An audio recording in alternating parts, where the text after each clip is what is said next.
Good morning all of the students. আজি আমি আমাৰ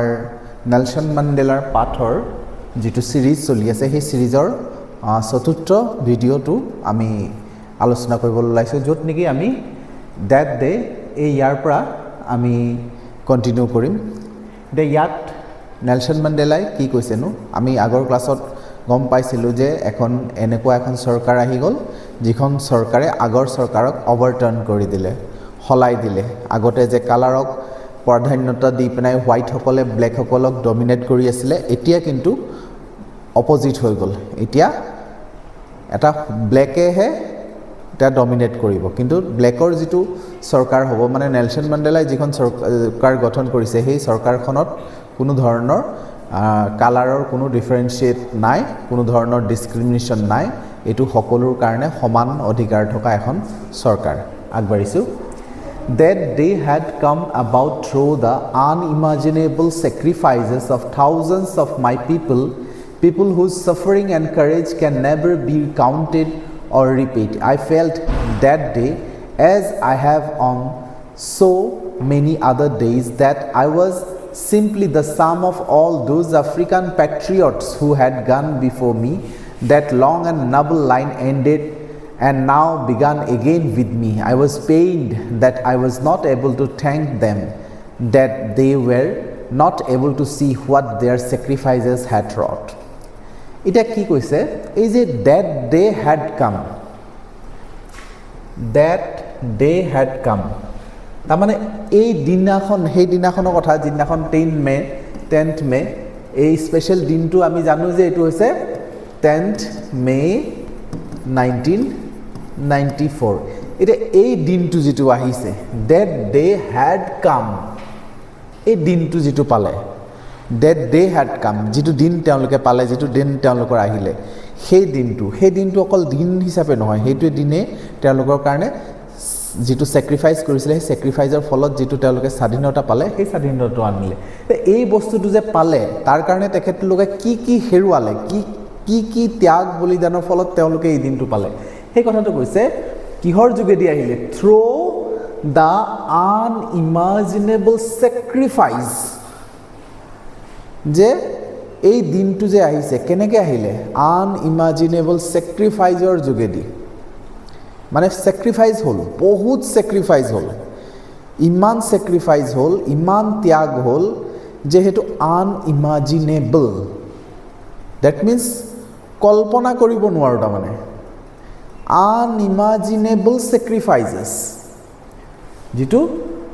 অকল্পনীয় ত্যাগৰ যোগেদি আজিৰ এই দিনটো পালে বহুত ত্যাগ কৰিবলগীয়া হল কিহৰ of thousands of my people হাজাৰ হাজাৰ মোৰ মানুহ মানে সাউথ আফ্ৰিকাৰ হাজাৰ হাজাৰ কৃষ্ণাংগৰ ত্যাগৰ ফলত ত্যাগ মানে প্ৰাণ ত্যাগ স্যাক্ৰিফাইস তেওঁলোকে হাজাৰ হাজাৰ মানুহে স্যাক্ৰিফাইস কৰিছে সেই স্যাক্ৰিফাইসৰ ফলত আজিৰ এই দিনটো তেওঁলোকে পালে ঠিক আছে এই যে হাজাৰ হাজাৰ মানুহখিনিয়ে যেটো স্যাক্ৰিফাইস কৰিছে সেই স্যাক্ৰিফাইসটোক আৰু গভীৰভাৱে বুজাব চেষ্টা কৰিছে এই স্যাক্ৰিফাইসটো কেনেকুৱা ধৰণৰ আছিল যি সকলৰ পিপল হুজ সাফাৰিং এন্ড কাৰেজ সেই মানুহসকলৰ ত্যাগ আৰু বলিদান যি সকলৰ সাফাৰিং তেওঁলোকে যেটো কষ্ট সহ্য কৰিলে আৰু যেটো কাৰেজ তেওঁলোকে দেখালে দুটা বস্তু কষ্ট সহ্য কৰা কাৰেজ সাহস থাকিব লাগিব মানুহ এজনৰ তেতিয়াহে মানুহজনে কষ্ট সহ্য কৰিব পাৰে সাফাৰিংটো তেতিয়াহে তেখেতে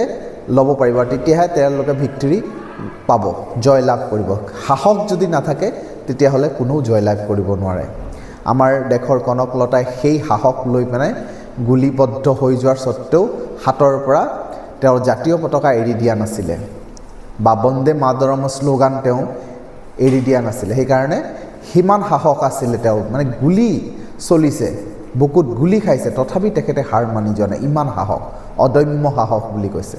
ইয়াতো ঠিক একে ধৰণৰ কথা হৈছে যে সেই মানুহসকলৰ যেটো সাফাৰিং আৰু কাৰেজ এনেকুৱা সাফাৰিং আৰু এনেকুৱা কাৰেজ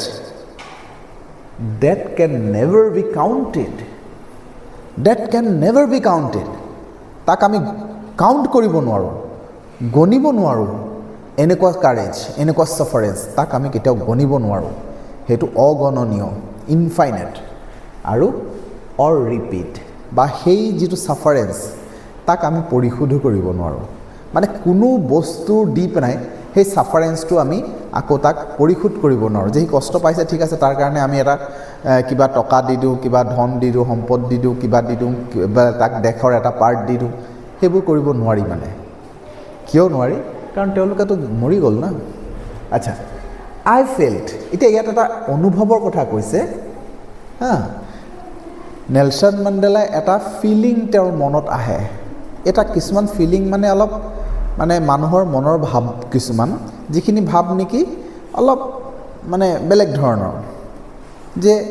সি কি ফিল কৰে যে as I have on so' many other days, তাৰমানে আজি যিটো ফিলিং আহিছে সেইটো কেৱল আজি অহা নহয়, আগত বহুতো সময়ত তেওঁ এই ফিলিংটো আহিছে বুলি কৈছিলে। যে আজি যিটো ফিলিং আহিছে আগত বহুতো বাৰ তেওঁৰ এই ফিলিংটো আহিছে। চ' কি ফিলিং আহিছে? যে I was simply the sum of all those African patriots. নিজকে এটা ছাম বুলি কৈছে, ছামেশ্যন হা। অলপ জটিল কথাটো বুজিবলৈ, নেলছন মেণ্ডেলা এজন মানুহ নহয় জানো, কিন্তু তেখেতৰ মনৰ ভাৱটো কেনেকুৱা ধৰণৰ যে তেখেতৰ ভিতৰত তাৰমানে এজন মানুহ নহয়, এই যে পেট্ৰিয়টছবোৰ আছে, হু হেড গান বিফ'ৰ মি, নেলছন মেণ্ডেলাৰ আগতেই যিসকল মানুহ ঢুকাই গ'ল, নেলছন মেণ্ডেলাটো নমৰিলে,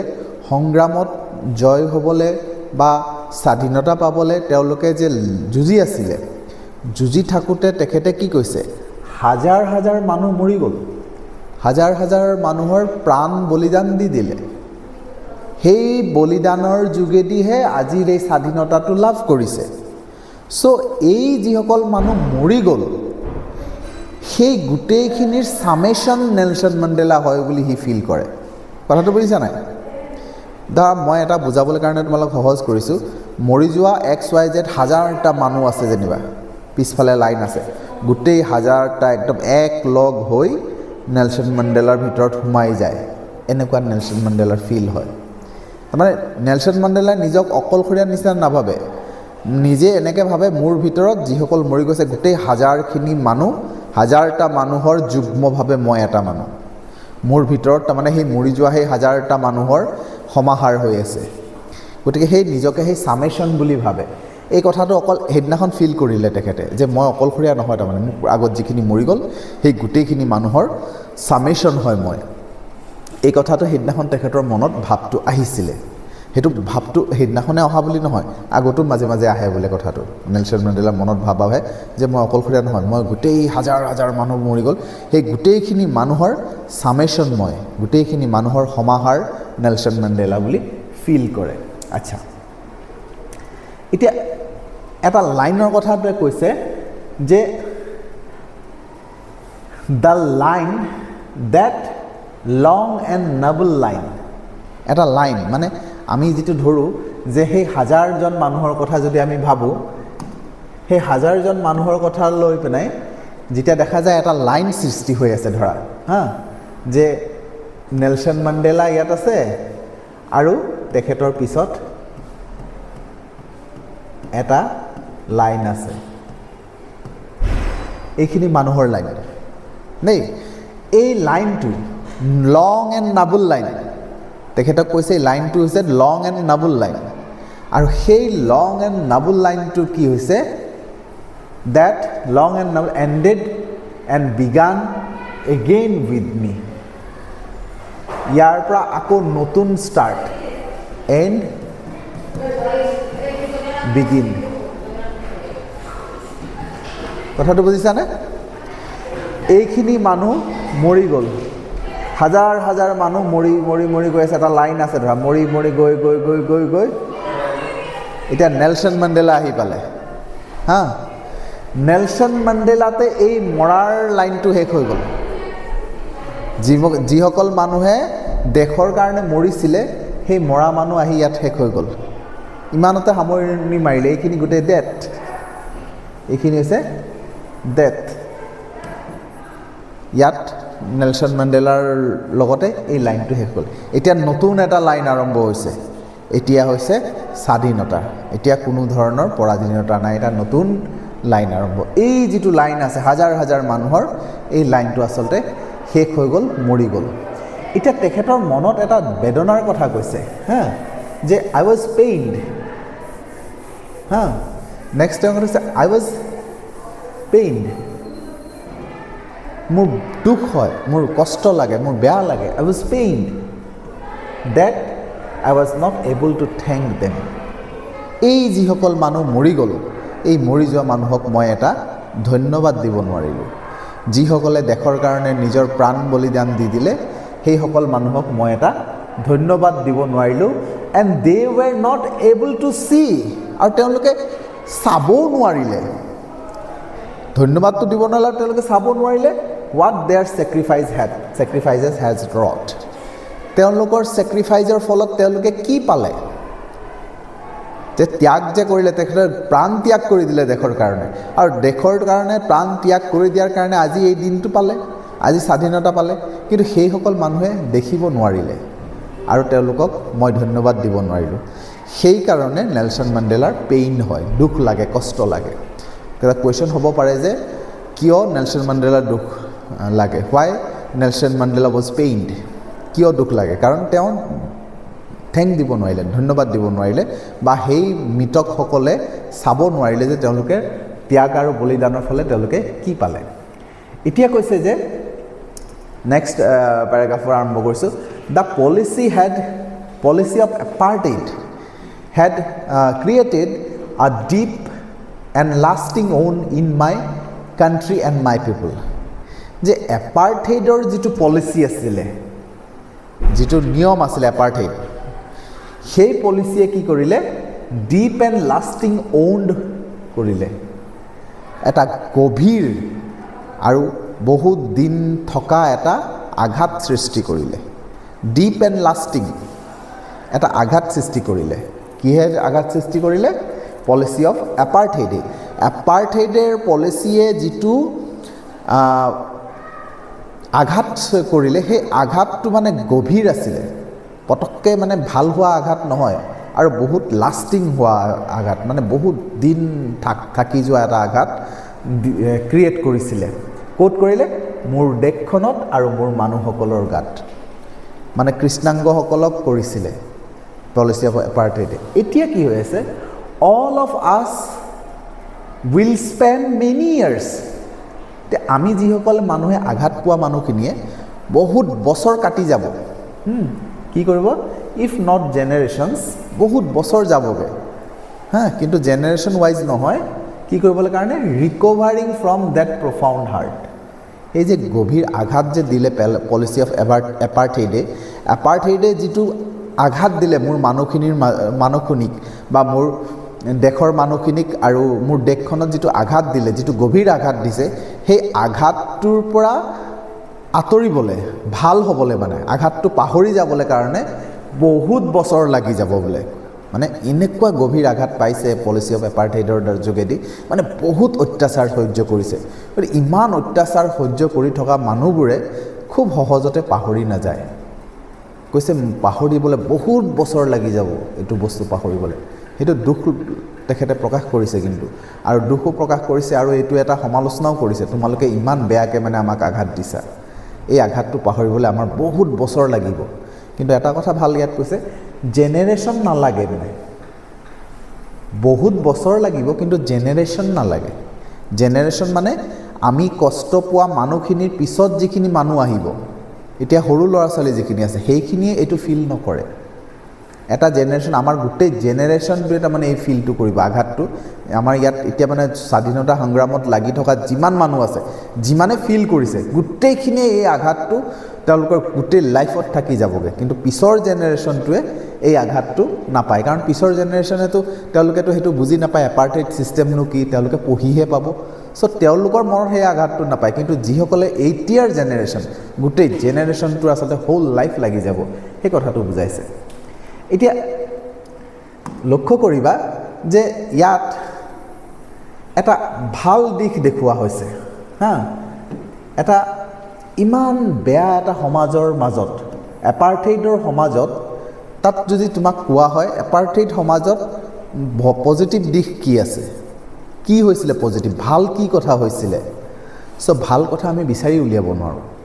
কাৰণ তাত অকল বেয়াই আছিলে কাৰণ গোটেই মানৱ জাতিৰ কাৰণে এনেকুৱা ধৰণৰ অত্যাচাৰ কেতিয়াও শুনাই নাই ইমান অত্যাচাৰ সহ্য কৰি কৃষ্ণাংগসকল জীয়াই আছিলে হাজাৰ হাজাৰ কৃষ্ণাংগ ঢুকাই গৈছিলে মৰি গৈছিলে তাৰ কোনো নাম গোন্ধ নাই কোনো ন্যায় নাই কোনো ন্যায়ৰ ব্যৱস্থা নাই কোনো ধৰণৰ শাস্তি নাই একো নাই তেওঁলোকক ভগৱানেও কিজানি চকু মেলি নাচাইছিলে এনেকুৱা ধৰণৰ এটা পৰিৱেশত তেওঁলোকে জীয়াই মৰি থাকিলে এতিয়া ইমান এটা বেয়া পৰিৱেশৰ মাজতো নেলছন মেণ্ডেলাই এটা ভাল দিশ উলিয়াইছে যে এপাৰ্থেইডৰ এটা ভাল দিশ উলিয়াইছে সেই ভাল দিশটো তোমালোকে লক্ষ্য কৰিবা কেতিয়াবা এইটো যদি কুৱেশ্যন কৰে যে এপাৰ্থেইডৰ যিটো পজিটিভ দিশটো হা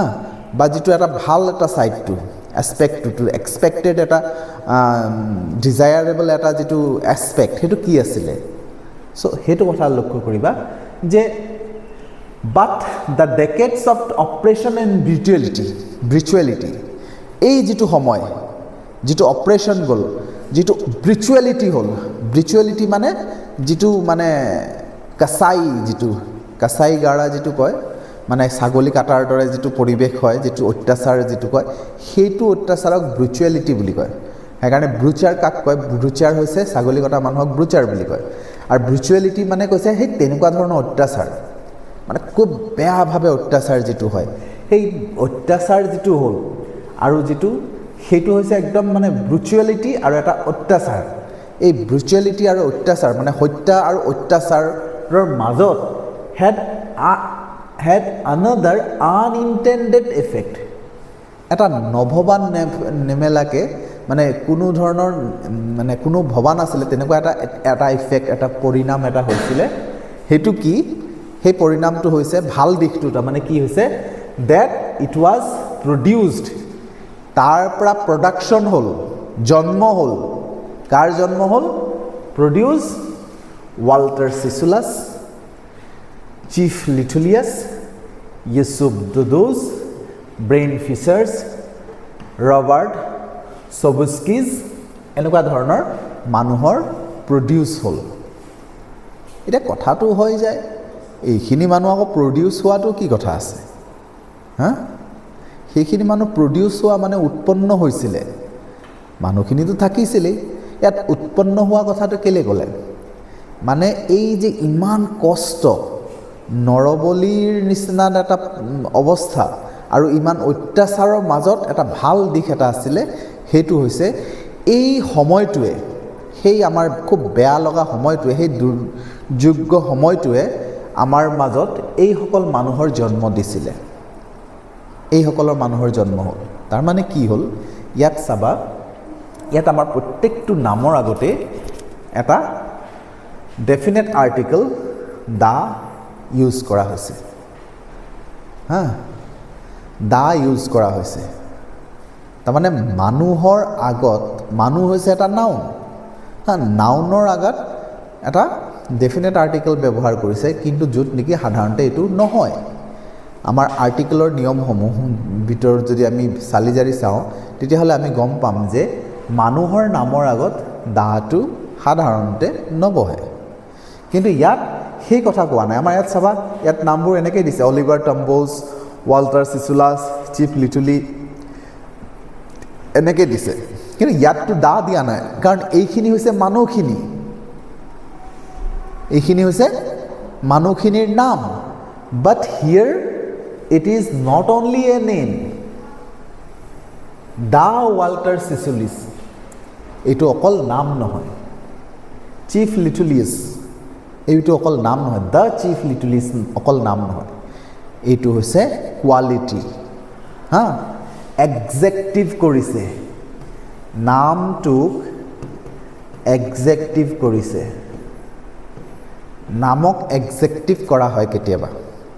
মই ডিটেইলছত গ্ৰামাৰ ক্লাছত কেতিয়াবা এই কথাটো আলোচনা কৰিম কিন্তু এতিয়া সাম্যকভাৱে বুজি লোৱা যে এজন মানুহৰ নামক এক্সেক্টিফাই কৰিছে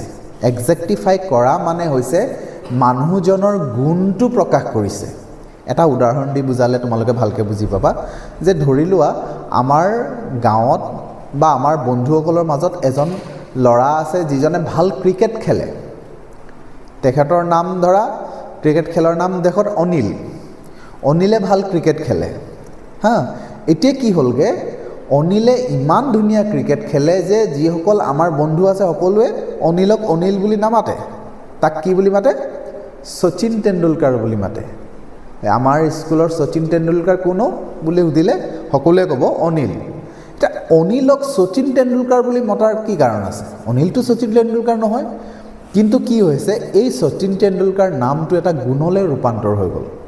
কাৰণ শচীন তেণ্ডুলকাৰে যিটো ধৰণে খেলে, যিটো ষ্টাইলত খেলে, ইমান ভাল ক্ৰিকেট খেলে, গতিকে অন্যান্য যিকোনো মানুহে ভাৰতত বা অন্য দেশতো হ'ব পাৰে যে যদি ভাল খেলে তেখেতক এটা নাম দি দিয়া হয় শচীন তেণ্ডুলকাৰ। তাৰমানে এতিয়া কি হৈ যায়গৈ, এতিয়া এই নামটো যিটো শচীন তেণ্ডুলকাৰ হয় তেতিয়া সেই নামটো কেৱল নাম নহয়, সেই গুণটো, সেই কোৱালিটিটো, যিটো কোৱালিটি শচীন তেণ্ডুলকাৰৰ গাত আছে, সেই কোৱালিটিটো যে অন্য কোনোবাই যদি আয়ত্ব কৰে তেতিয়াহ'লে তাক শচীন তেণ্ডুলকাৰ নাম দি দিয়া হয়। এতিয়া তোমালোকে বহুতো টোপনি আহিছে, টোপনি আহিলে সেইবোৰ কুম্ভকৰ্ণ বুলি কয়, নকয় জানো? টোপনি আহিলেতো কুম্ভকৰ্ণ বুলি কয়। কেলৈ কুম্ভকৰ্ণ কয়? কাৰণ কুম্ভকৰ্ণটো অকল নাম নহয়, কুম্ভকৰ্ণটো এটা মিথলজিকেল এটা কেৰেক্টাৰ হা। কিন্তু মিথলজিকেল কেৰেক্টাৰ হ'লে কি হ'ল, সেই কুম্ভকৰ্ণটো তোমাক কেলৈ কোৱা হ'ল? কাৰণ সি এটা গুণ, কুম্ভকৰ্ণ গোটেই শুইয়ে থাকে, তো শুই থকা কোৱালিটিটোক কুম্ভকৰ্ণ বুলি কয়। চ' মানুহৰ নামটো এক প্ৰকাৰে নাম হয়, য'ত ইয়াত নাম আছে সেই মানুহৰ কোৱালিটিও এটা হয়।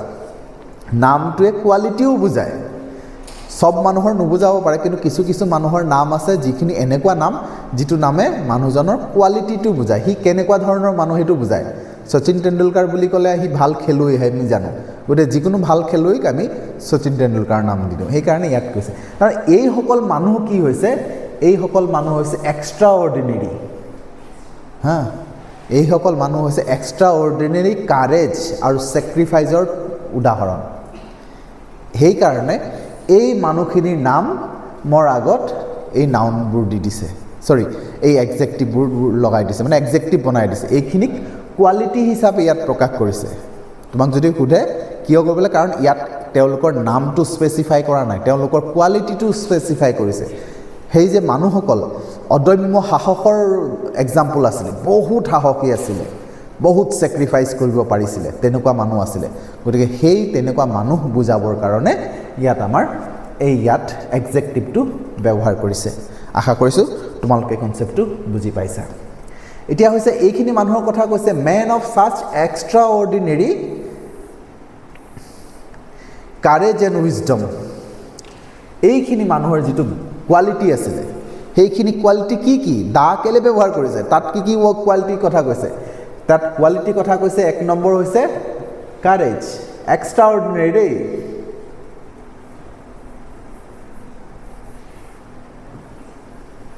কাৰেজ। 2 নম্বৰ হৈছে উইজডম, জ্ঞান, আৰে ভুল হৈছে ৰ'বা, উইজডম। আৰু 3 নম্বৰ হৈছে জেনেৰচিটি। তাৰমানে এইসকল মানুহক কি কি কোৱালিটি আছিলে যাৰ কাৰণে ইহঁতক কোৱালিটিটোহে উল্লেখ কৰিলে নেলছন মেণ্ডেলাই। ইহঁতি আছিলে এক্সট্ৰা অৰ্ডিনেৰী কাৰেজিয়াছ মানুহ, মানে ইমান সাহস, সাহস যাক কয় মানে এক্সট্ৰা অৰ্ডিনেৰী সাহস। তোমাৰ মোৰ নিচিনা সাহস নহয়, এক্সট্ৰা অৰ্ডিনেৰী সাহস। কিন্তু এই সাহসটো আহিলে ক'ৰ পৰা? এই যে অপাৰেশ্যন হৈছিলে, অপাৰেশ্যন মানে অত্যাচাৰ হৈছিলে,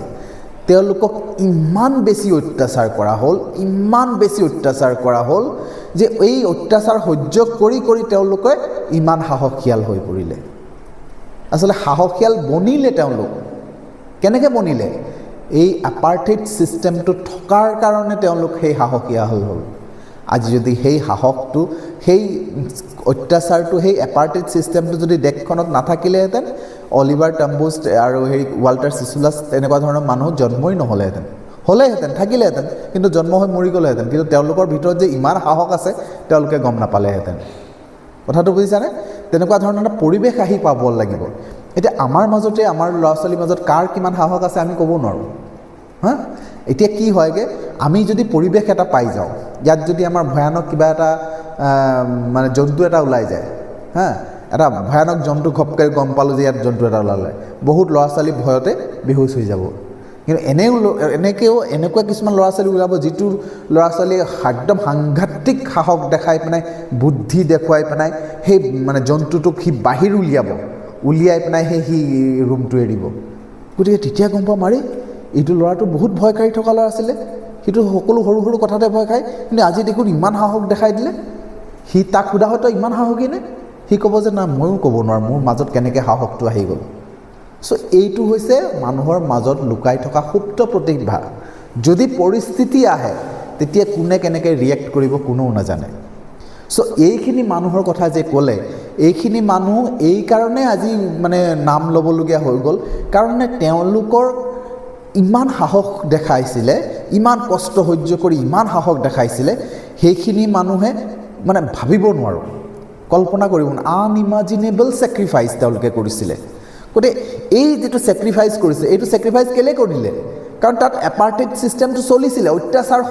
চলিছিলে অত্যাচাৰ চলাৰ কাৰণেহে তেওঁলোকে সাহসটো দেখুৱালে আজি যদি সেই দেশত যদি কোনো ধৰণৰ তেনেকুৱা ধৰণৰ কোনো অত্যাচাৰৰ ছিষ্টেমটো এপাৰ্টেড ছিষ্টেমটো নাথাকিলেইহেঁতেন সকলোৱে সমান অধিকাৰ পায়েই থাকিলেহেঁতেন তেতিয়া এই মানুহখিনিৰ নাম নোলালেহেঁতেন গমেই নাপালেহেঁতেন আমাৰ দেশত যদি ব্ৰিটিছে শাসন নকৰিলেহেঁতেন ব্ৰিটিছে যদি আমাৰ ইয়াত যদি মানে অত্যাচাৰ নচলালেহেঁতেন আমাৰ দেশতো কনকলতাৰ নিচিনা মানুহ এটা জন্ম নহ'লহেঁতেন আমাৰ দেশতো মণিৰাম দেৱানৰ নিচিনা মানুহ জন্ম নহ'লহেঁতেন কেলৈ নহ'লহেঁতেন কাৰণ তেওঁলোকতো তেনেকৈ মৰি গ'লেহেঁতেন জন্মলৈ কোনো কিন্তু তেওঁ সেই সাহসটো দেখালে কাৰণে আৰু কেলৈ দেখালে ইংৰাজ আহিছিলে কাৰণে দেখালে ইংৰাজে পৰাধীনতা কৰিছিলে কাৰণে দেখালে ইংৰাজে অত্যাচাৰ কৰিছিলে কাৰণে তেওঁলোকে সাহস দেখালে যে ইংৰাজ আমাৰ দেশৰ পৰা যাব লাগে বুলি যদি ইংৰাজ নাহিলেহেঁতেন তেওঁলোকৰ যদি কোনো কথাই নাছিলে এতিয়াও যদি আমি যদি তেনেকুৱা ধৰণৰ গোলাঘাটতে বা বেলেগ এটা ঠাইতে অসমৰ কোনোবা ঠাইতে বা ভাৰতৰ কোনোবা ঠাইতে যদি তেনেকুৱা ধৰণৰ মানে যুদ্ধ হয় তেতিয়া দেখিবা বহুত মানুহৰ দেখিবা যে সি বহুত মানুহ বচাইছে বহুত মানুহ যুদ্ধ ক্ষেত্ৰত গৈ পেলাই সি সেইবোৰ মানুহক উদ্ধাৰ কৰিছে তাৰপিছত গম পাবা তাৰ একদম গোটেই ৱৰ্ল্ড ৱাইজ সি ফেমাছ হৈ পৰিলে কেলৈ ফেমাছ পৰিলে কাৰণ তাৰ মনত হেভি সাহস আছে যুদ্ধ হ'লেও সি যুদ্ধত আঘাতপ্ৰাপ্ত মানুহখিনিক বা সৈন্যসকলক বচাবলৈ যাবলৈ তাৰ সাহস আছিলে চ' সেইটো যুদ্ধ হ'লেহে সি যাব সি আগতীয়াকৈ সিও নাজানে মই যুদ্ধ হ'লে যাম বুলি কিন্তু তাৰ মনত সেই সাহসটো পৰিস্থিতিয়ে আনি দিব পাৰে গতিকে তেনেকুৱা ধৰণৰ কিছুমান কথা পৰিস্থিতিয়ে যিমান বেয়া পৰিৱেশ হওক তাৰ মাজৰ পৰা কিছুমান ভাল দিশো মানুহৰ প্ৰকাশ পায় 2 নম্বৰ কথা উইজডম তেওঁলোক বহুত জ্ঞানীও আছিলে অদম্য জ্ঞানী আছিলে এক্সট্ৰা অৰ্ডিনেৰী উইজডমৰ অধিকাৰী আছিলে ইমান জ্ঞান আছিলে আৰু সেই জ্ঞানটো একেটাই কথা সেই এপাৰ্টেড ছিষ্টেমটো চলি থকাৰ কাৰণে তেওঁলোকে সেই জ্ঞানটো খটাবলগীয়া হৈছিলে সেইকাৰণে তেওঁলোকৰ জ্ঞানৰ পোহৰ পালে বা জ্ঞানৰ পোহৰ দিব পাৰিলে আৰু তেওঁলোক দয়া আছিলে তেওঁলোকৰ মনত বহুত দয়া ইমান কষ্ট সহ্য কৰিও তেওঁলোকে দয়াৰ ভাৱটো এৰি দিয়া নাছিলে সেইটো বৰ এক্সেপশ্যনেল এটা পাৱাৰ যে যেতিয়া কোনোবা এটা মানুহে কোনোবা মানে অত্যাচাৰ কৰে তেতিয়া মানুহৰ দয়া মনত নাহে হা যীশুখ্ৰীষ্টৰ যেনেকুৱা দয়া আছিলে যীশুখ্ৰীষ্টক যেতিয়া মানে তেখেতক মানে ক্ৰুচবিদ্ধ কৰা হৈছিলে হাতে ভৰিয়ে গজাল মাৰি যেতিয়া ওলোমাই থৈছিলে তেতিয়াও মানে যীশুখ্ৰীষ্টই খং কৰা নাছিলে তেখেতে কৈছিলে কি কৈছিলে যে হে পৰম পিতা পৰমেশ্বৰ তুমি এই মানুহসকলক ক্ষমা কৰি দিবা এইসকলে নাজানে ইহঁতে কি কৰিছে চ' সেইটো হৈছে দয়াৰ এটা অপূৰ্ব নিদৰ্শন আমাৰ তেনেকুৱা হ'ব নেকি আমিতো হাও দিম তাক খং কৰিম হা তই মৰি যাবি তোৰ জন্ম হ'ব তোৰ বংশ গতি গোটেই শেষ হৈ যাব আমুক তামুক তেনেকৈহে গালি পাৰিম কিন্তু সিমান দয়াটো আমি দেখাব নোৱাৰোঁ নহয় যে ইমান কষ্ট দিয়াৰ পিছত তেনেকৈ কৰি মাৰিয়ে দিলে না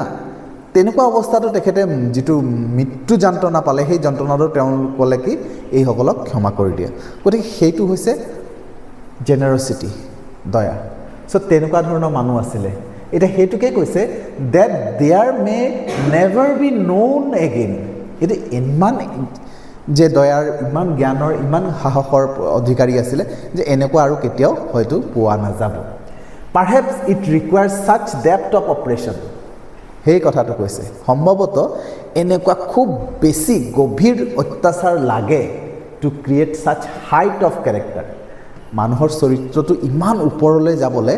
এনেকুৱা ধৰণৰ অত্যাচাৰ লাগে এনেকুৱা ধৰণৰ অত্যাচাৰ পালেহে মানুহৰ চৰিত্ৰ ইমান উজাগৰ হয়, ইমান হাইট কেৰেক্টাৰ, ইমান উচ্চ স্থান, চৰিত্ৰৰ ইমান উচ্চ স্থান তেতিয়াহে হয়তো পায়। এতিয়া ইয়াত কৈছে my country is rich in minerals. লক্ষ্য কৰিবা দেই, ইয়াতো বৰ ক্ৰিটিকেল কুৱেশ্যন আহে যে চাউথ আফ্ৰিকা মিনাৰেলছত ৰিচ। চাউথ আফ্ৰিকা দেশখনত বহুত খনিজ পদাৰ্থ আছে, সেইকাৰণে চাউথ আফ্ৰিকা দেশখন খনিজ পদাৰ্থত বহুত ৰিচ, বহুত ধনী। কেলে? এণ্ড জেমছ, আৰু তাত জেমছ বহুত পোৱা যায়। জেমছ মানে ৰত্ন, মণি মুকুতা বহুত পোৱা যায় তাত। সেইবোৰ হৈছে ডেট লাই বেনেথ ইটছ চইল। চাউথ আফ্ৰিকাৰ মাটিৰ তলত খনন কৰি পিনে বহুত ৰত্ন পোৱা যায়। চ' সেইটো বহুত ধনী দেশ তেনেকুৱা ধৰণৰ হ'লে। বহুত ডায়মণ্ড তেনেকুৱা ধৰণৰ বহুত হেৰি পোৱা যায়, ৰত্ন পোৱা যায় আৰু খনিজ পদাৰ্থ বহুত পোৱা যায়। এতিয়া কৈছে but I have always known that, কিন্তু মই সদায় এই কথাটো জানো যে greatest wealth of is its people,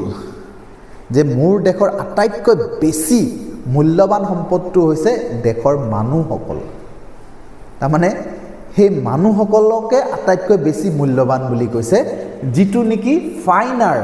and ট্ৰুৱাৰ then পিয়ৰেষ্ট diamond. একদম ভাল এ কোৱালিটিৰ যিটো ডায়মণ্ড, ফাইনাৰ আৰু পিয়ৰাৰ বুলি কয়, একদম পিয়ৰ ডায়মণ্ড, সেই পিয়ৰ ডায়মণ্ডতকৈ বেছি মূল্যৱান হৈছে মানুহসকল। কথাটো বুজিছা?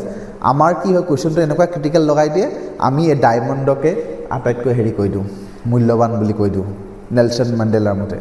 নেলছন মেণ্ডেলাৰ ডায়মণ্ডক আটাইতকৈ মূল্যৱান কোৱা নাই। নেলছন মেণ্ডেলাই ইয়াৰ মানুহসকলক আটাইতকৈ মূল্যৱান বুলি কৈছে। গ্ৰেটেষ্ট ৱেল্থ, চাউথ আফ্ৰিকাৰ আটাইতকৈ ডাঙৰ সম্পদটো হৈছে ইয়াৰ মানুহসকল। বুজিছা? যিটো ডায়মণ্ডৰ কথা কোৱা নাই। হ'ব তেতিয়াহ'লে আজিলৈ আমি নেক্সট ক্লাছত পিছৰ কথাবোৰ আমি আলোচনা কৰিম। আমাৰ এই ক্লাছবোৰ অলপ দীঘলীয়া হোৱাৰ কাৰণ হৈছে আমি ইয়াত খুব ডিটেইলত কথাবোৰ আলোচনা কৰিছোঁ। Thank U.